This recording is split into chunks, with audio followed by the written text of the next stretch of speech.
you were working at Buck Island Ranch, and you were at Archbold having lunch, and Hillary said, "Joe, there's someone you need to meet." Hillary's like, "Yeah, you got to meet this guy studying bears here on these ranches." And I'm like, "What? Bears and ranches? I'm an 8th generation Floridian, and I didn't even know we had bears on ranches."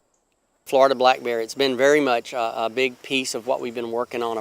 And so we're very mindful of the need to connect the different parts from the Big Cypress up to Chassahowitzka, over to Ocala, all the way up to Osceola, and then all the way over to Apalachicola and to Eglin and the Panhandle. We want to connect all those populations. The Florida black bear is most interesting to me in terms of how it travels.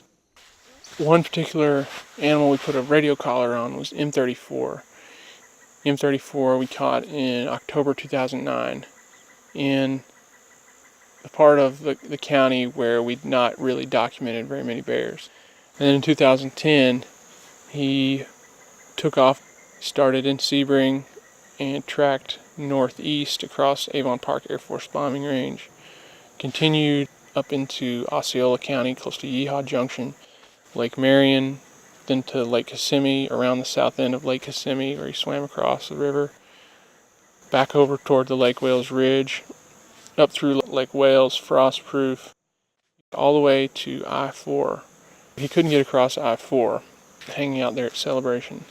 And then he kind of turned south and back down the ridge, back across Avon Park Air Force Bombing Range.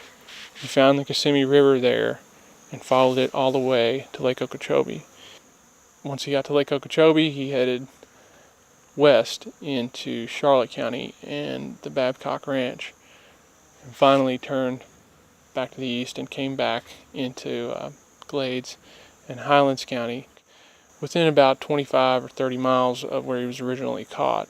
In total, it was about 500 miles between May 8th and July 8th in 2010.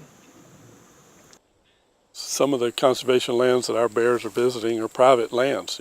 They're on conservation easement, and people are managing them for a variety of wildlife, deer, turkey, quail. There's a natural state left there, and bears are visiting, and we had a female that denned in some private land just east of here, private property that's in conservation easement.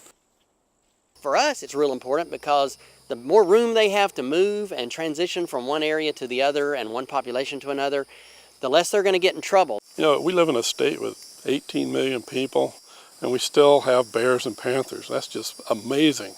And that, you know, there's still wild places and wild things left in Florida, just that no other place has. And so that's one of the cool things about this expedition. It highlights those connections and corridors. Florida black bear is a poster child for maintaining those connections and maintaining habitat that they can move through.